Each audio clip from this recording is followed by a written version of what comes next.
શ્રી કૃષ્ણ અને જય શ્રી રામ. કેમ છો બધા? મજામાં અને મજામાં જશો.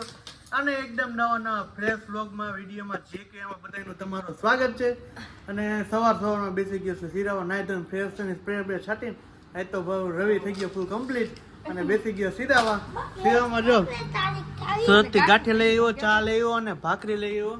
તો ચાલો થઈ જાય ભાઈ, થઈ ગયું છે મોટી પ્રોબ્લેમ. કારણ ગાડીમાં જો ટાયર ફાટી ગયું અહીંથી, આ ટાયર ફાટી ગયું કાં તો ગાડીમાં હવે નવું ટાયર નાખવું પડશે.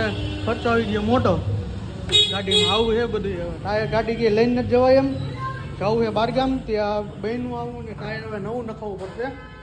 જોઈ હવે એ ન હાલે દીકા એમાં, એટલે આ જોઈ હવે ટાયર નવું નખવી લે. હવે અહીંથી ફાટી ગયું છે ટાયર આખું, ફાટેલું છે અંડર કટ લગી નવાઈ વહી જાય એટલે હાલ તો નહીં, નવું નખવી લે. કા જો બેઠા બેઠા ટાયરનું આ ખોલવું અત્યારે, અને મમ્મી મારે પોતાનું હું બેસી ગયો આ કામ કરવા માટે. આ ખોલવું તો પણ ટાયર ફાટી ગયું છે એટલે ખર્ચો મોટો આવી ગયો. હા, મોટી ગાડી મોટો ખર્ચો આવી ગયો એટલે કરવા જાય જોઈએ. એ વાતે સાચી, એટલે આવું એ બધું એને મારે જ કરવું પડે બધું, કારણ કે કોઈને આવડે નહીં પાછું. તો ચાલો ટાયર ખોલી લઉં પછી જોઈએ શું કરવું એ. ફાઇનલી જો ટાયર કાઢી નાખ્યો આપણે. હજી નથી નીકળતું, આમાં શું વાંધો છે? ફાઇનલી ટાયર નથી નીકળતું.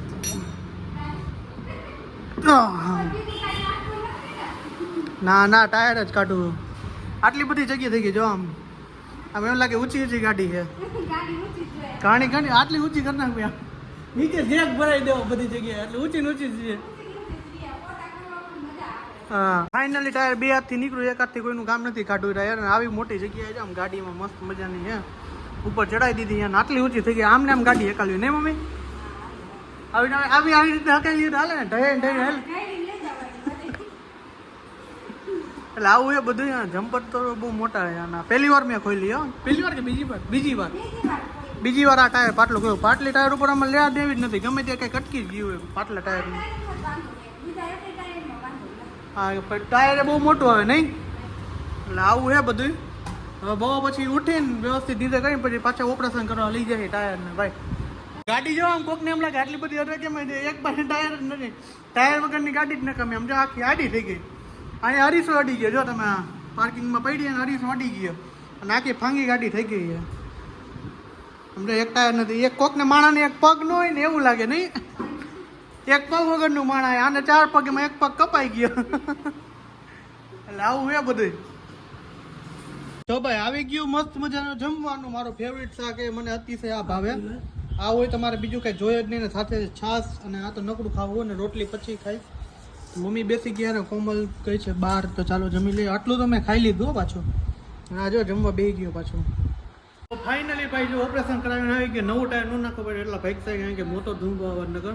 અને જ્યાં ઓપરેશન કરી નાખ્યું, આવી રીતના ઓપરેશન કર્યું હોય જોઈએ કેટલા દી હાલે. કારણ કે પાછું કીધું છે તમારે નવું ટાયર તો નાખવું જ પડશે. એટલે કાંઈ વાંધો નહીં, ચડાવી દે ને હકાસી ગાડી. જોઈએ પછી નવું નાખવું શું કરવું. ઓપરેશન થઈ ગયું સક્સેસફુલ. હેલો દોસ્તો, અત્યારે વાગી ગયા છે કેટલા વાગ્યા? 9:30 થઈ ગયા છે. અને સેન્ડવિચ કોમલે બનાવી નથી અને મેં બનાવી છે. મસાલો એને બનાવ્યો, મસાલો કરે બનાવ્યો, કોમલે બનાવ્યો. અને મમ્મી શેકે કે ત્રણેયનો વારો લઈ લીધો છે અત્યારે, કારણ કે મેં મસાલો મસ્ત મજાનો ભરી દીધો, મમ્મી શેકે છે અને કોમલે મસાલો બનાવી દીધો. અને મારી ક્રીવાબેન જો રમે છે, હું પગ ઉપર પગ ચડાવીને બેસી ગયો જમવા સેન્ડવિચ. અને મમ્મી શેકે છે, તો ચાલો સેન્ડવિચ ખાવી હોય તો તે આવી જાજો. અને આમાં ક્રીવાળા નખરા તમે જો આમ 6 મહિનાની છે ને થકવાડી દેજો. જો જો જો જો મોબાઈલ જોઈએ. તો ભાઈ જો ખાતા ખાતા હું ઊભો થઈને સેન્ડવિચ અડધું બટકું મૂકીને લેવા ગયો સોડા. ખાવાનો ફૂલ ઈચ્છા થઈ સોડા પાછી જો નાખી કેમ થાળીમાં નાખી. અમારું કામ ઊંચું છે, એમાં કઈ ઘટે જ નહીં. કા મમ્મી? પાછો કેમ ભાઈ કહો તો ઈચ્છા થાય પૂરી કરી નાખવાની. ઓલો ભાઈ જો હું તો સોમભાઈ